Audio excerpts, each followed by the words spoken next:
everybody who's joining us here on YouTube. And if you haven't listened to the podcast, hop over to the Art Podcast on your favorite podcast app and make sure you hear the full story of Sophie's journey.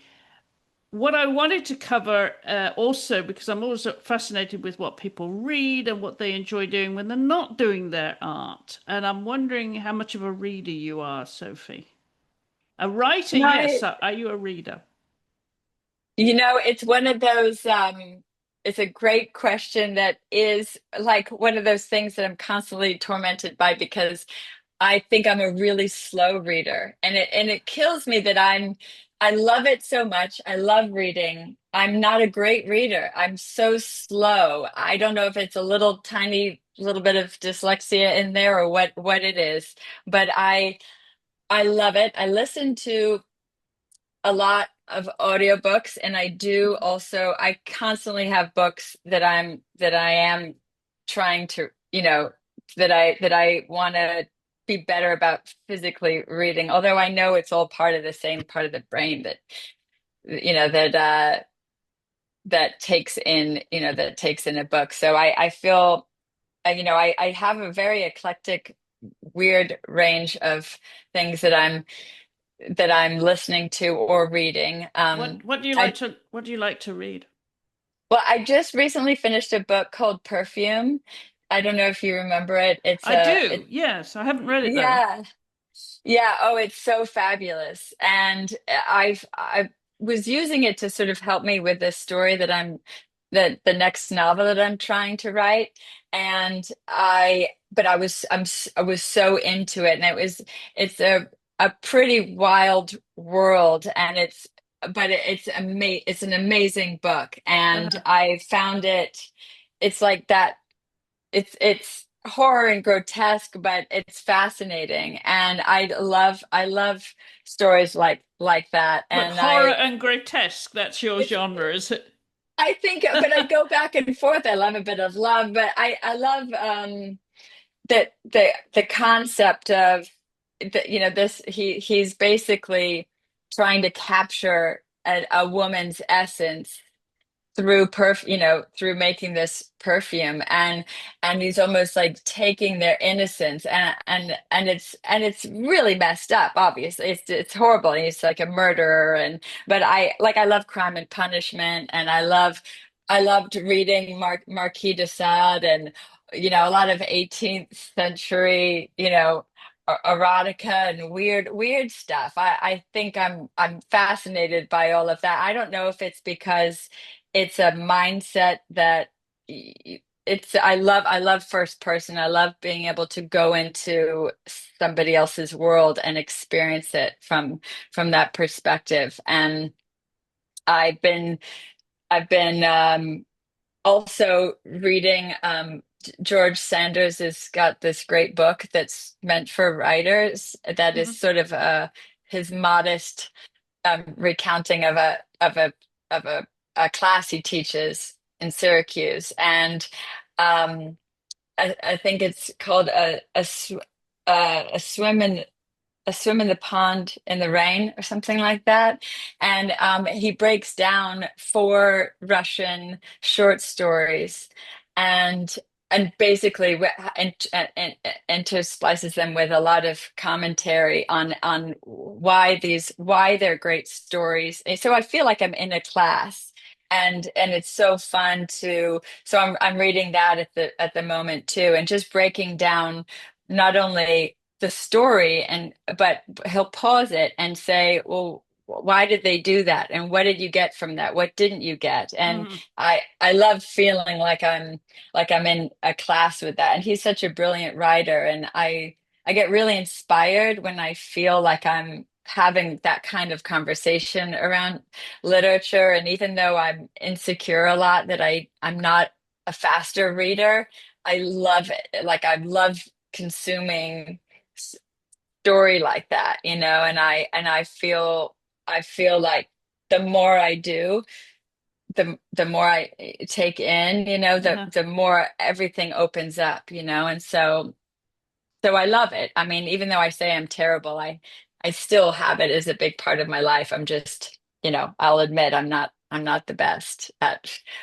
I can't just read a book so fast because I really love the words and I really like want to take in all the little tiny details. And I think I can't do that by skimming to go quickly because then I just think, and then I'm just going fast to get through an experience to get to the next. But I really love devouring all the juicy details. And maybe that's why certain books, like, certain books that I love, like I love Dorothy Parker has I was introduced to her as a short story writer and but as a Hmm. poet and when I was working at that little literary members club in Hmm. London, and I have a first edition little collected short story book of hers, and they're tiny little bite-sized poems, but they're so full of wit and it just punches you, and I just like that feeling when you read something and it kills you and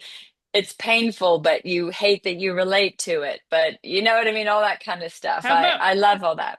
how about poems? Poetry? Do you write poetry? No, I don't. I don't, but I think maybe the songwriting, Yeah, a background, I, yeah. I feel drawn to them, and I like odd poetry, well, yeah, so Dorothy Parker, I think is incredible. I mean, I like little odd short stories. Italo Calvino who's Hmm. an Italian writer who wrote this book called Numbers in the Dark. And I remember being so enamored, like I couldn't go through it, even though I'm slow at it. It was bite-sized, so I felt like I could take it on, and it was so rich, like a little tiny paragraph. And in a way, it's like poetry. It is a short story, but they're almost like little novellas in a line, and it's really incredible, like that the skill it takes to narrow something down, like and to condense it and say so much in just a few words. But I think it's similar with songwriting and poetry. But I love his stuff. I love feeling like you can go somewhere and you can go to a whole nother place and then come right back, and it can feel like you've been It's gone for a while. it's a like a literary vacation. Yeah, yeah. So how about a favorite book or two that you would recommend?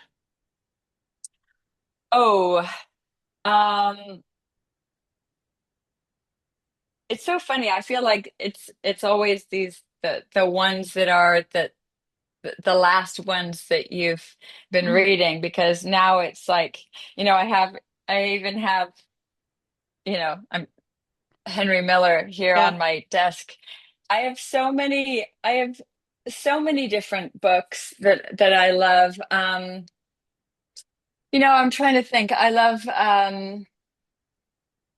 mean, I was always like a Bukowski fan. I love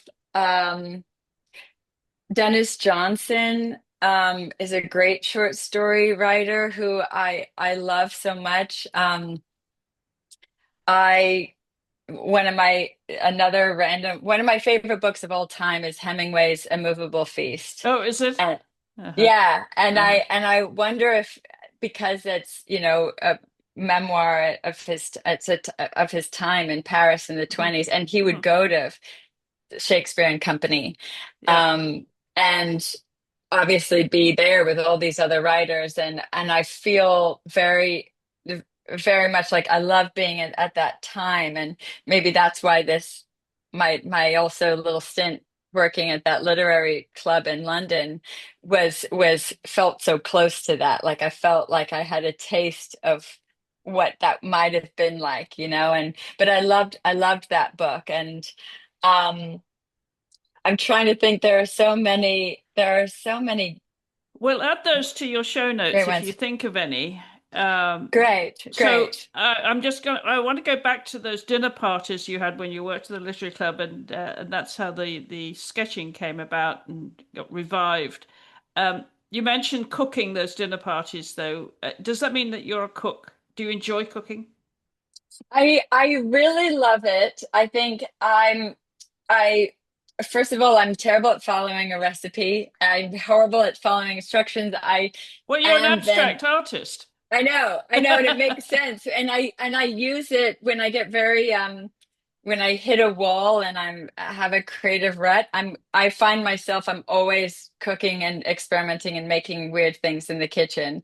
And and I think anyone would think that it's wacky, you know, and it is a real hit or miss. I mean, I kind of know I never do the same measurements with anything. And sometimes it does turn out like I love it, you know, but I feel like I probably get nervous to do like a dinner party when all of a sudden there's more risk there, you know, being that Yeah. wild because it could go terribly wrong. But there are certain things that I felt much more comfortable, I think, when I was from starting doing those dinner parties. I've really started realizing how much I love entertaining and making food for people, and it's such a beautiful way of caring for people. And my mom is an amazing cook, and so and my grandmother was, and so I feel like there's a part of me that's that's Expectations there, yeah, you know?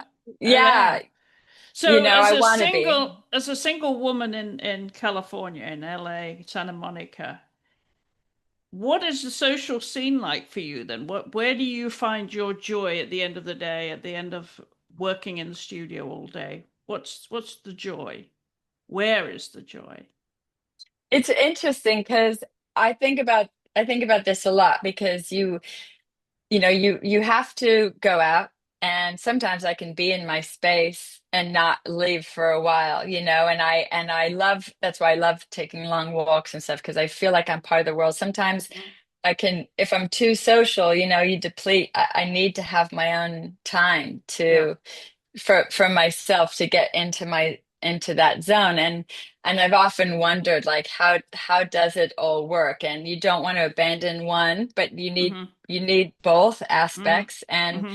And I think it's tricky. I think it's really tricky, but I'm constantly trying to figure that balance out because I'm from here, I do have a big social world, you know, and Mm-hmm. I have my Mm-hmm. family. I'm really close to my family, and they're in Malibu. So we're all very close. And but I have to like make sure sometimes I will want to block out, you know, a full week where I can just really get my head into work because otherwise the social things can be really distracting. And Yeah.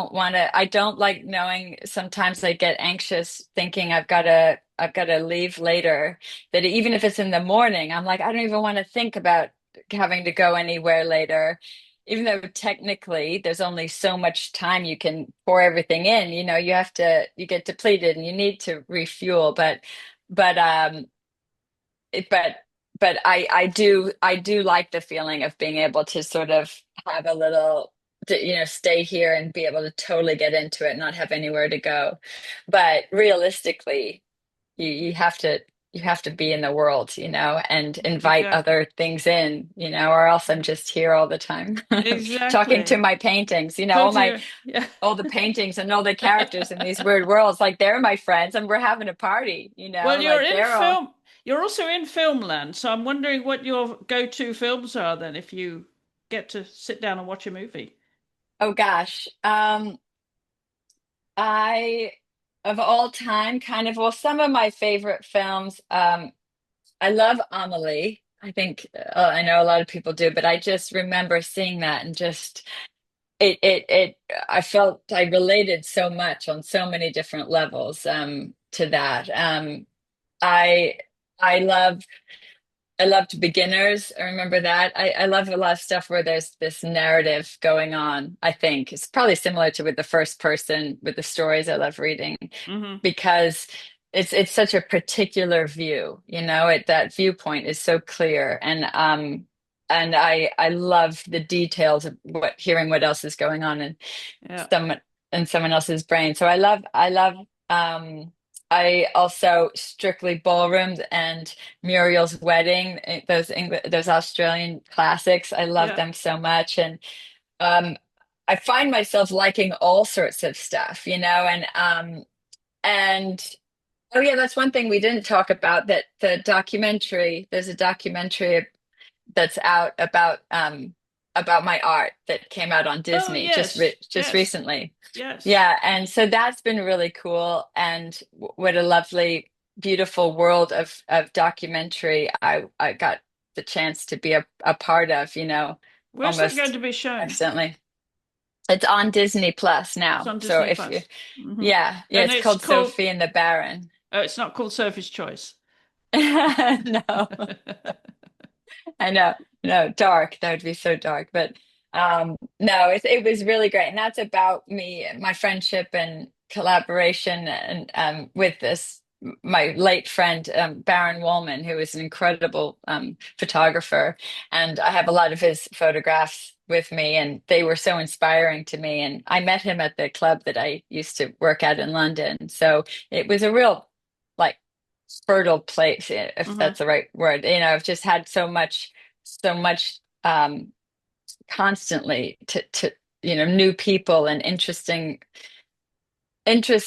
avenues, like so many fascinating people that have sort of endlessly been inspiring me, all from, it's funny, all these different places you can look back and be like, that was a pivotal moment, and so much of it came from that spot. But I I love that documentary world. I love watching documentaries. I think going through this process, um, my cousin, the daughter of the woman who owns Apogee, who gave me my Hmm. first job, she's an incredible filmmaker, and she's the one who did the documentary on my collaboration with Baron, and she was able to see our friendship, and and him being an established photographer, and sort of seeing and appreciating and encouraging where I was at, as an artist and what I was doing. It was so beautiful and helpful, and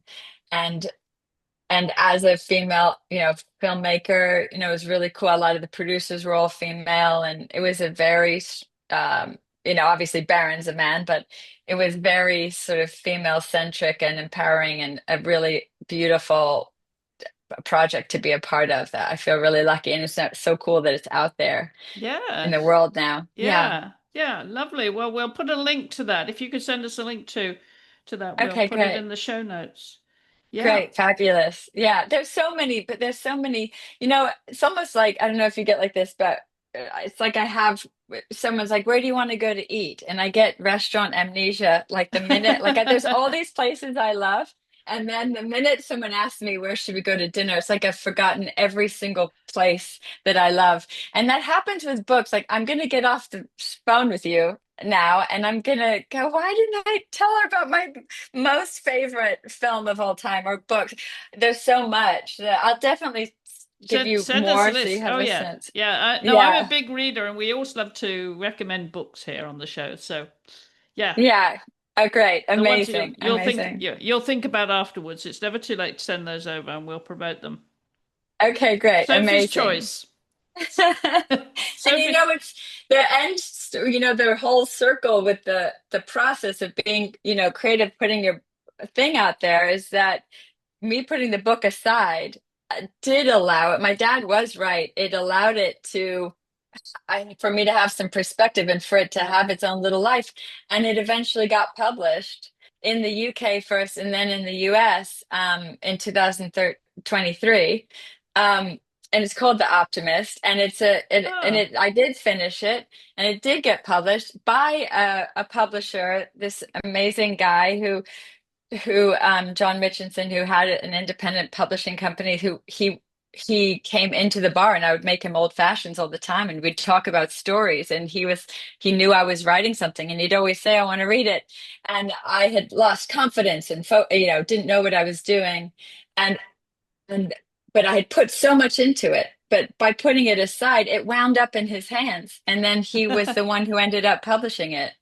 And I That's went interesting. back to the bar right before it closed in Soho, and I had my launch party, my book launch party, at the place I used to work, which is Oh, such a did you? beautiful full Yeah. circle. Yeah. Yeah, that's awesome. Yeah. Congratulations on that publication, though. I know that's Thank you. Thank you always so much. a Yeah. milestone. Yeah.